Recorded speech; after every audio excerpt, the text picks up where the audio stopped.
Substantial progress has been made in negotiations on the Regional Comprehensive Economic Partnership.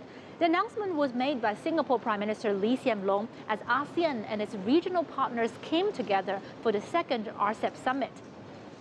In his opening statement, PM Lee highlighted that negotiations have concluded in 7 out of 18 chapters and that significant breakthroughs have been secured in rules-based items. While he acknowledged the completion of the deal took longer than expected, he did mention that there are unique challenges to negotiating what he refers to as a mega FTA. Complexities are to be expected as we are a group of diverse economies, and for a number of us this will be our first FTA with each other. But when concluded, the benefits will be equally substantial. PM Lee expressed concerns that further prolonging negotiations puts the RCEP at risk of losing credibility and support. The leaders now wish to bring the RCEP to its full conclusion in 2019. Meanwhile, it was free trade that headlined the ASEAN-China summit, which took place earlier in the day. Both the Singapore Prime Minister and the Chinese Premier echoed each other on the importance of the upgraded ASEAN-China Free Trade Agreement.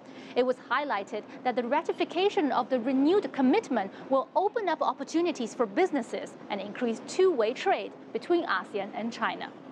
The highly contentious issue of territorial disputes in the South China Sea also found a prominent mention in Chinese Premier's opening remarks.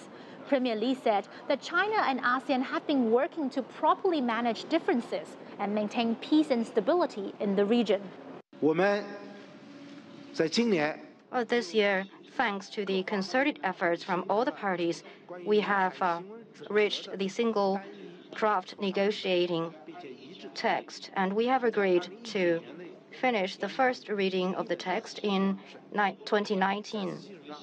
On that basis, China is ready to work with all ASEAN countries toward concluding COC consultations in 3 years' time.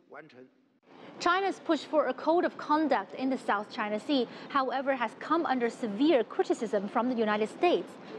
America is expected to raise its concerns at the ASEAN-US summit on Thursday. The matter is also likely to come up for debate during the East Asia summit, which brings together ASEAN and its external partners, including the US and China. Mirulu, CGTN, Singapore.